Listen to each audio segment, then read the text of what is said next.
morning and welcome to the program Issues and Society. It's indeed a pleasure to have you join us today.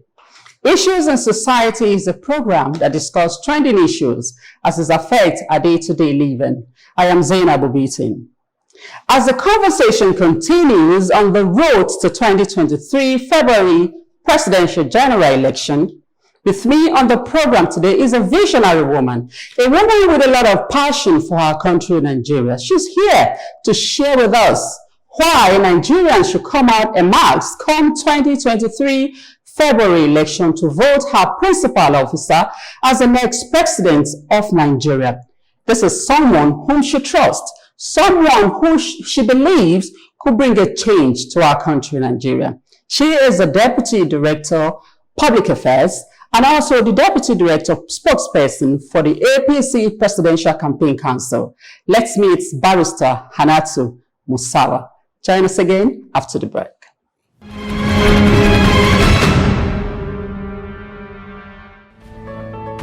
With an ever-evolving society, there are everyday issues in the marketplace, in government, in our social lives, even in our homes. Issues and Society brings these happenings to you. Join us on this station.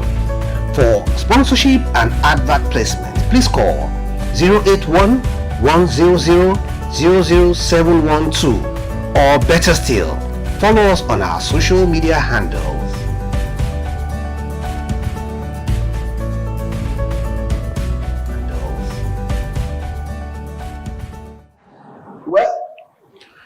On my show today is let me use the word, one of my favorite guests.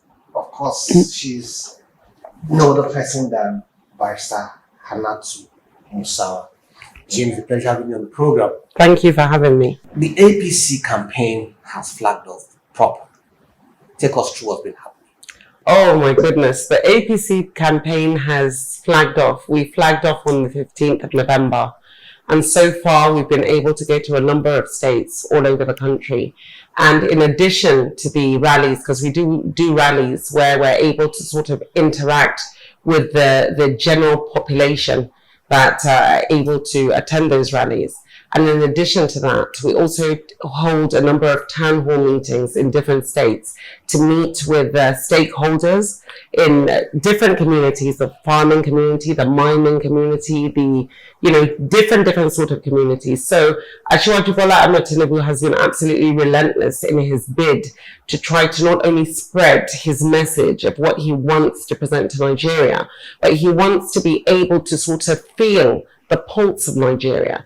And I think every time we go for these rallies, and I'm actually very privileged to be able to accompany him on a number of these engagements that he does. Every time he goes there, he asks questions. He takes it upon himself to see what are the peculiar vulnerabilities in those specific areas. And as we're going along, he's building, though we have an action plan, but he continues to build on that action plan on things that we may have overlooked. And honestly, the reception has been absolutely phenomenal. Since we started our rally in Jos, and we've been able today there in Bayelsa, unfortunately I couldn't accompany them.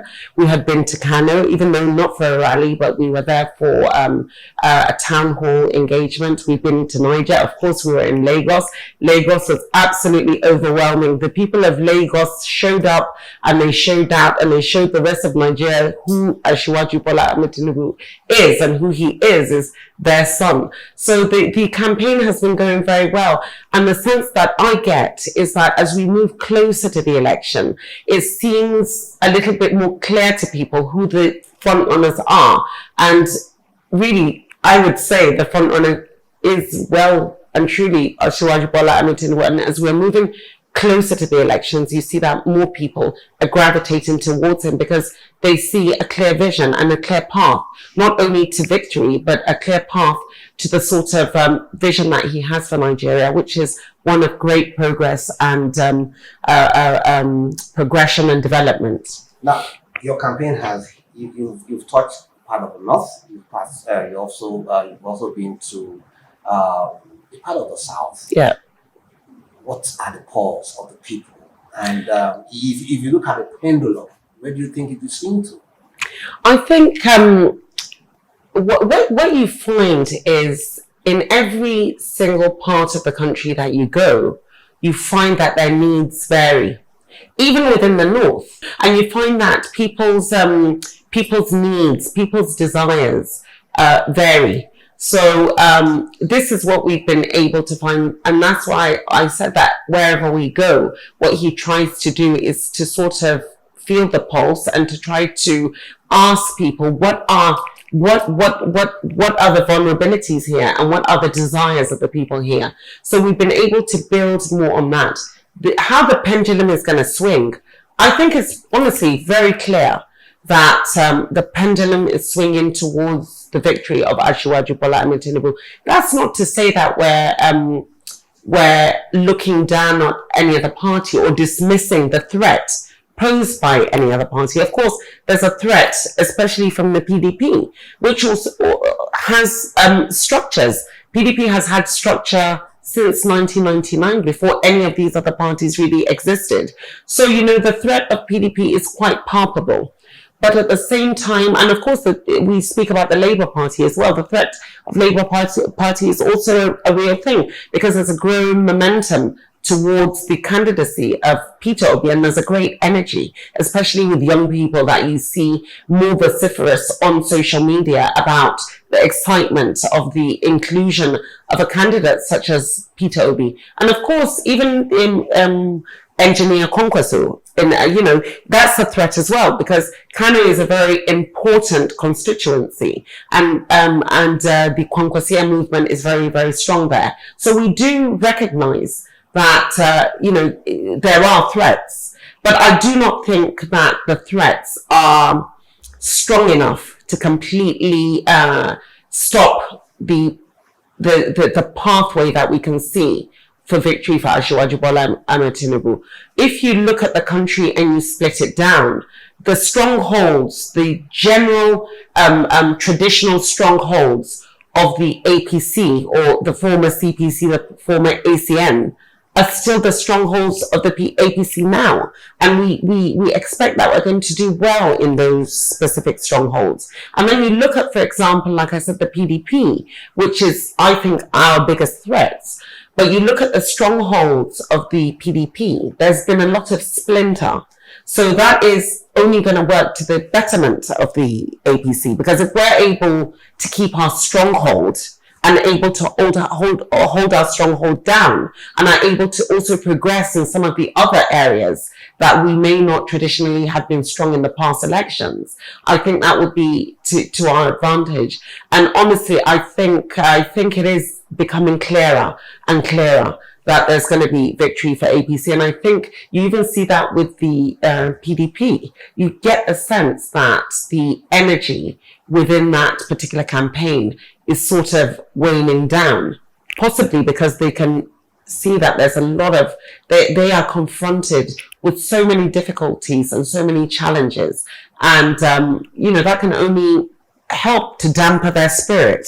And I think that's what we're seeing in terms of the energy within the campaign vis-a-vis that within ours. Now, in the recent campaigns, you agree with me that, been a bit of gaps from, your principle now, and it's beginning to, throw some, level of doubt in the minds of some of the, voters to you. Yeah. You see that as a concern, and how do you guys hope to manage it? I don't really see that as a concern, because I think the last, what you call gaffes that I've seen in the social media, I think it's in social media, I've seen a number of them where they sort of made memes of from some of the interviews or some of the speeches that Asiwaju Bola Ahmed Tinubu gave. I was there for for all of those particular incidents. I was there. You read a speech, and he does his speech, and it's fine. But then, we're human. We're only human. And sometimes, you can just trip up on your tongue.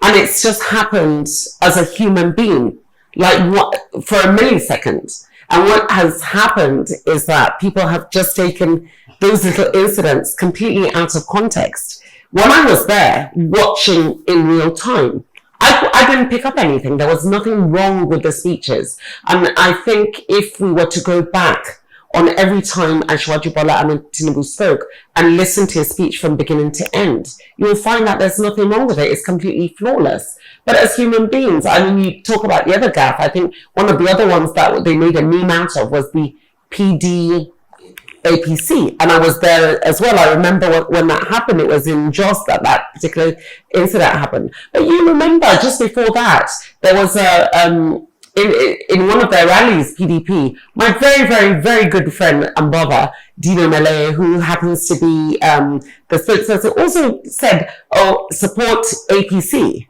Not because he wants you to support APC, but because he's a human being, and he was talking, and sometimes you trip up. And even Peter Obi, he did an interview in which he mistakenly called Nasarawa a country and not a state. And that doesn't mean to say he doesn't know Nasarawa is not a country. So when you take these millisecond mistakes out of context, then it looks like a gaffe. But it isn't a gaffe. And if we put, I guess maybe what we'd have to do is at the end of the campaign, maybe put all these speeches together and put them on TV so that people can really see.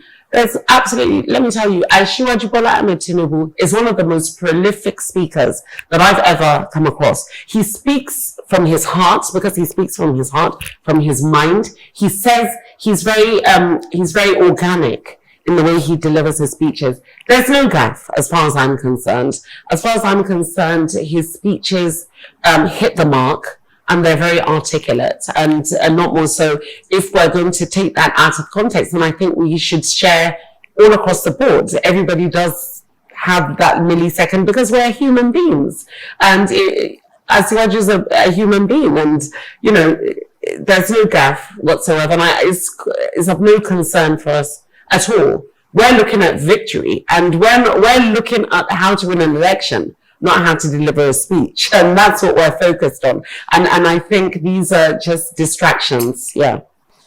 Your principal also has, he in good times, avoided, town hall meetings and debates.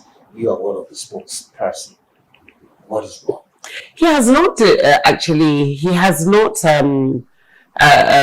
Tried not to go to avoided town. We go to town hall meetings every single week, twice in a week sometimes. So he does so. But on the desk of Asiwaju Bola Ahmed Tinubu, there's a number of proposals, and it is up to him to choose which ones he attends. It's not to say just because people on social media or the opposition want him to go to a certain town hall that he has to go to that specific one. He goes to town halls. He does what he needs to do. And on a number of them, I know some of the debates it's not even debates, some of the engagements that they've had, he's already pre-planned engagements before those invitations came. And then we also have to look at the atmosphere that is presented in some of these engagements. I know it is not a secret that there seems to be a little bit of hostility from a certain section of the media towards APC. I, as a person, as an individual, understand that, because when you're the sitting government, obviously you're the target, you're the one who is to blame for whatever. So you have more questions to answer. So it's only natural that there would be more of a hostility. But I think when it comes to journalism, one has to wait. And I said in one of my earlier interviews that I did sometime last week, I said all our estimations as journalists have to be holistic and quintessentially Nigerian. And that means that there are 96 or 97 million people that want to vote. And we should give these people, a fair platform to present all the aspirants. And you can I mean, some of us, when we go, I personally have not had that experience, but I do know that some of our people, when they go to interviews, they are treated very with a lot of hostility, and it's not something that we want to expose our principal to, unless and until we know that there's going to be a fair, level playing ground. And I think even our legal department has been able to write to some of these media houses to appeal to them to just give us a fair, level playing field, because Asiwaju Bola Ahmed Tinubu is presenting himself for this office the first time. He's coming with a new set of programs that he wants to present. Yes, it's an APC platform, and yes, we're not going to shy away from the fact that we're part of APC. We're actually proud to be part of APC. But Asiwaju Bola Ahmed Tinubu should have, he should be given the fairness that has been given to some of the other candidates from the journalists, and to give him the opportunity to present his programs in the way that other people are being given. So yes, we will go to all the debates that he chooses to go to. We'll make the judgment call as to which ones we feel are going to be fair to us, and we will present ourselves to. But from now up until the election, Asiwaju Bola Ahmed Tinubu is completely open to present himself to Nigerians, because that is who he is as a person. He has nothing to hide and everything to show. So yeah, in that regard. You are also the Secretary General for the Campaign Council for the governorship candidate for APC in Katsina State. Yes. Now, take us through that. What's the atmosphere like? You know, you guys are incubating Katsina State, and you think you guys have all it takes to retain. Oh, yes, of course. I mean, if there is one state that I'm almost so sure is going to win, APC is going to win, is going to be Katsina State with Dr. Dukorata.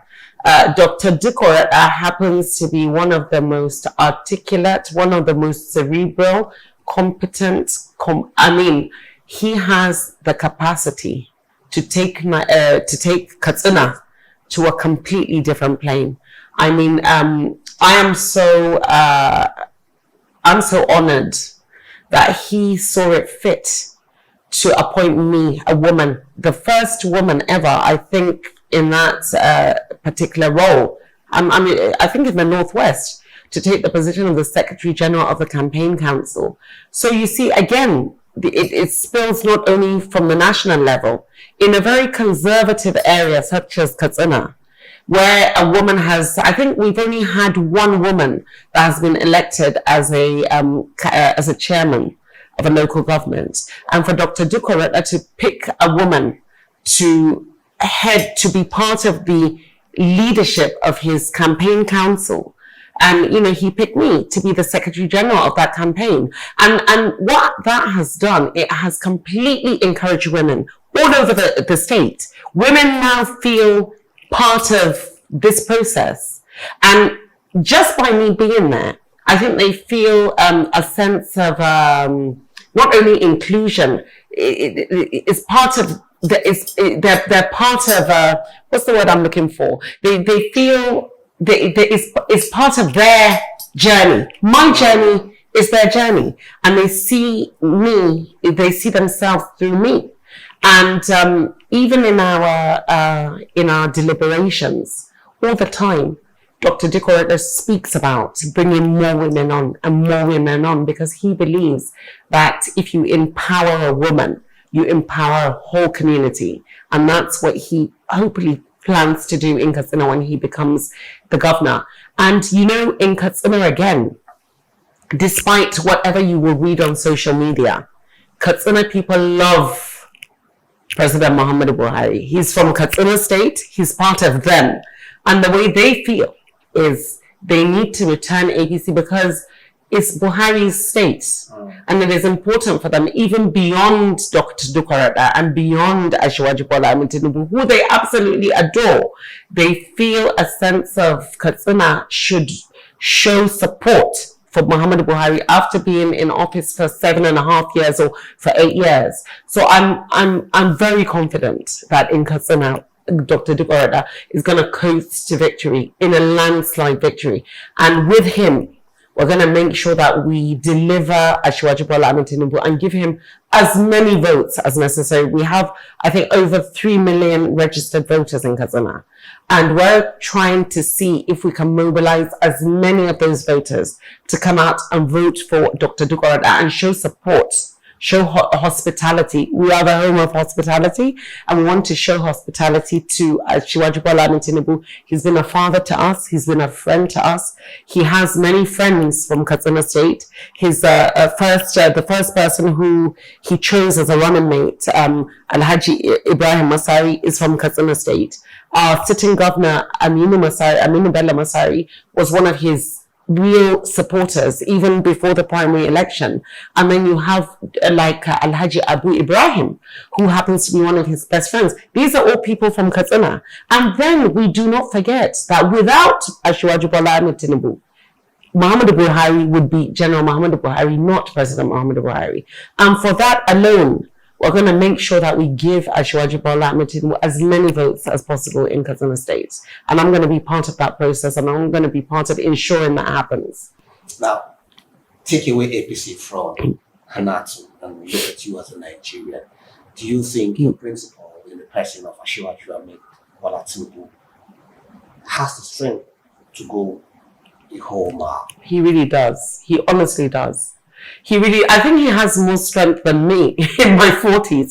No, I say this with all sincerity because I watch him when we go for our rallies, and sometimes I even become concerned he should, go and rest. But the man is relentless. He doesn't want to rest. He just wants to present himself to Nigerians. He is ready to go.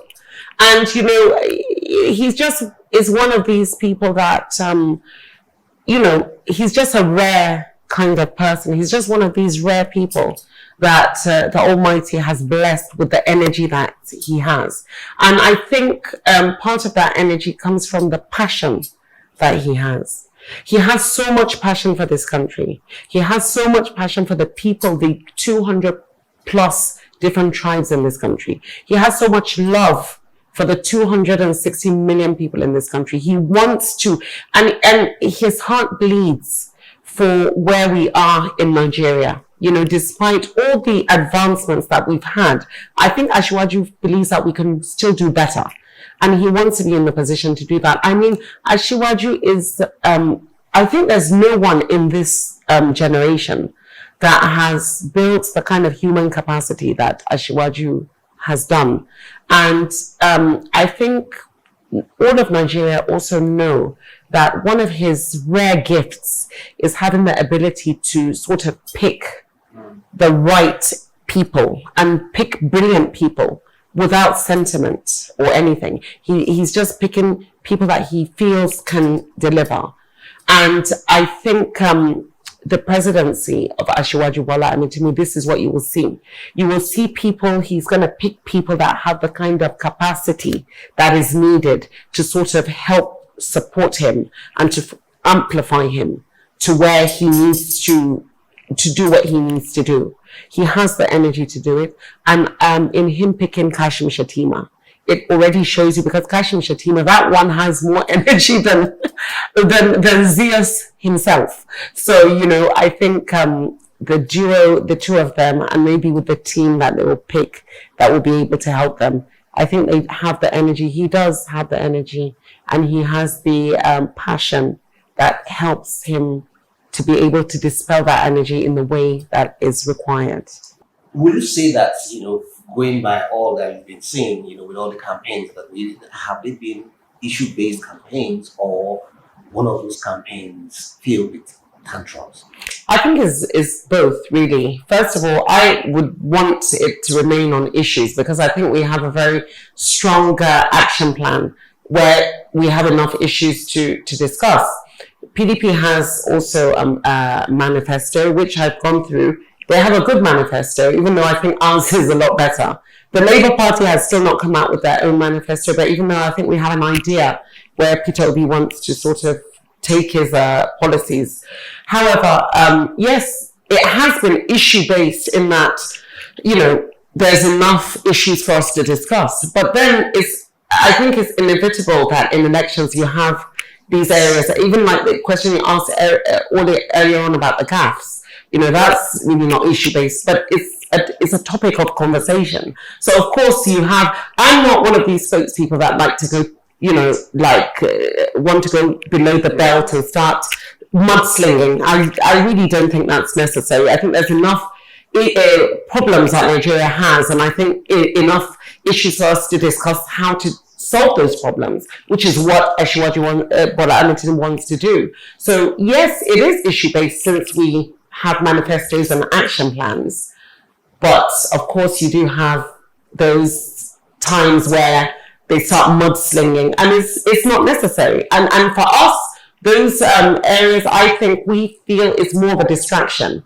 Because if you didn't feel the threat of Asiwaju, you wouldn't start talking about long settled matters that have no legal basis. We'd be talking about just the issues and about the strength of the opposition, but because they're feeling jittery about the impending victory, hopefully, of APC, they're bringing all these issues up, but that's of no concern to us because we're not trying to win debates, we're not trying to win mudslinging, we're trying to win an election, and we're trying to educate Nigerians about what we have for them, and hopefully through that we'll be able to mobilize enough people, educate enough people to bring victory to APC, Asiwaju Bola Ahmed Tinubu at the national level, and Dr. Dukwara in Katsina, and all APC members all over the country.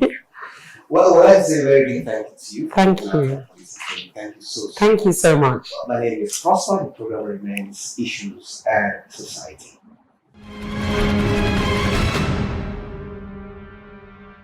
Welcome back. This is a much we can take today on issues and society. Should you miss today's broadcast, you can join the conversation on our social media platform. I am Zainab Obitin. See you next week.